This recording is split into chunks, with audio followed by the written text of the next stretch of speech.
cell. So when it comes to our cell, so we're going to say this right here is our cell.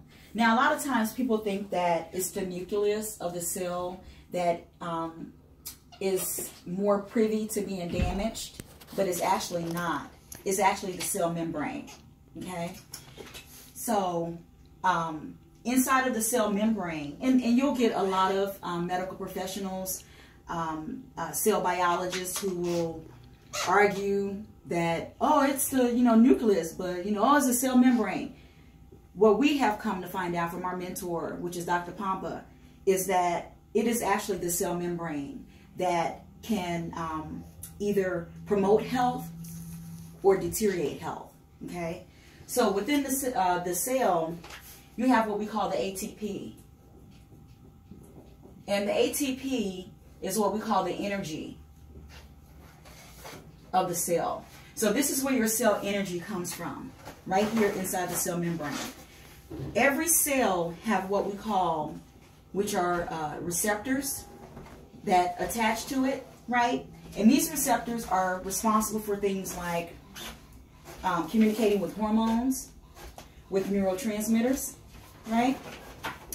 And so whenever there is toxins that's present, for example, I'm going to put X's here for toxins. Anytime when there's toxins that are present, and those toxins, it can be internal, it can be external, right? So we're talking about internal, our metabolic waste. So when our cells die and all the things, the processes that go on in our body, that creates waste. And so it has to go somewhere, right? And remember I was telling you about the detoxification pathway and the way the bowel works and the toxins connect to it and all that and stuff.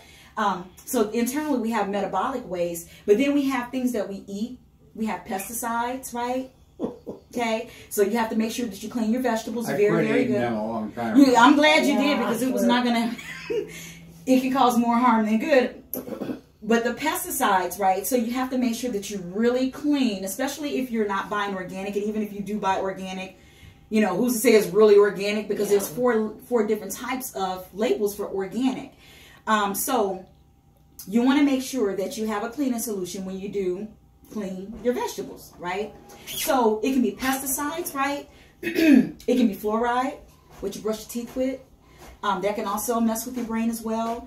So those are some of the internal things that can happen. Toxins, heavy metals, even, when we have any kind of bridge work done, any kind of fillings and things like that, the water that we drink, the lead, whatever is in our water. So those are internals. But then we have external environment that also can be toxic. Like, for example, if you ever see the, they call them chemtrails.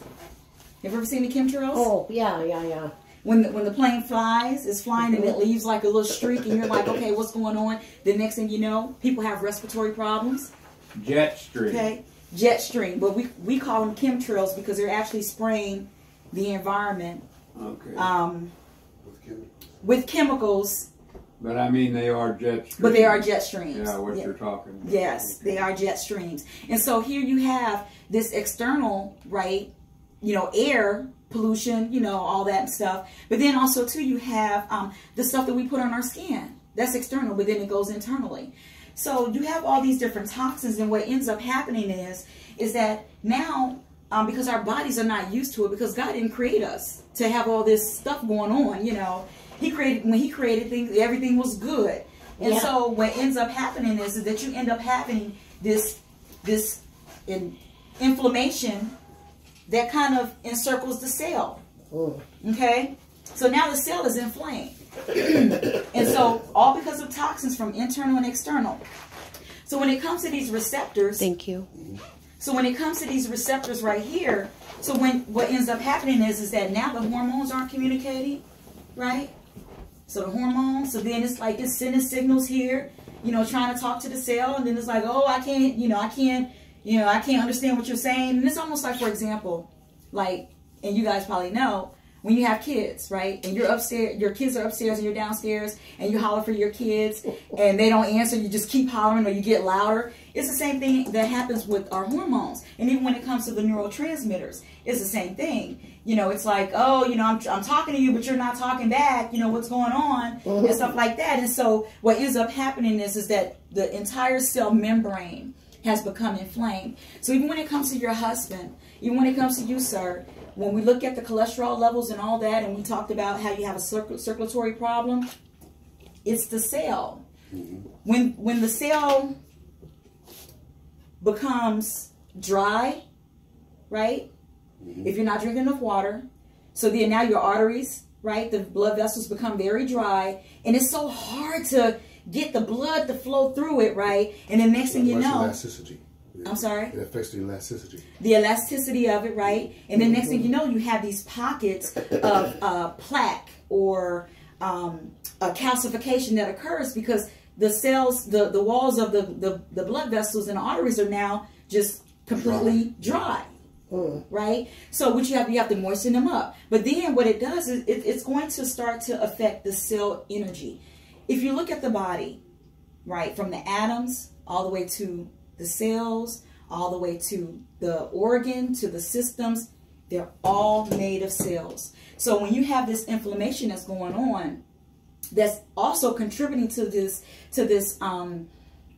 restriction of blood flow and circulation is happening again at the cellular level, and it's happening because of inflammation. If you do research right now, if you Google right now and find out diseases that are caused from inflammation, you're going to find high blood pressure.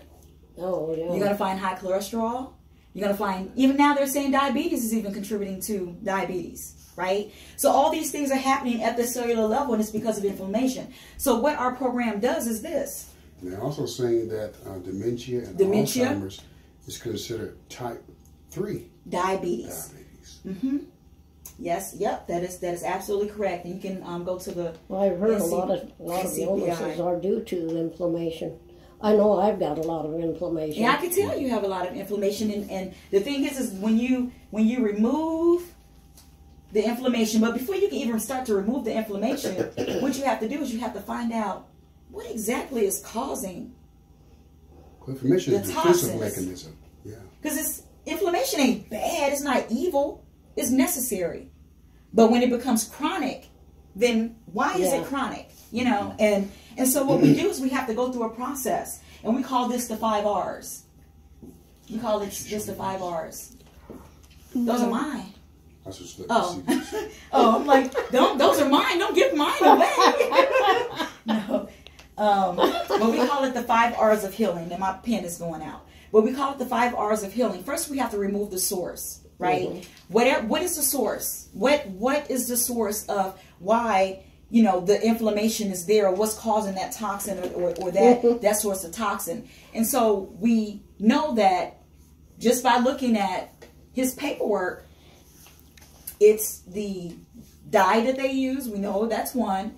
We also know that it could be the toxicity from the medication, because guess what?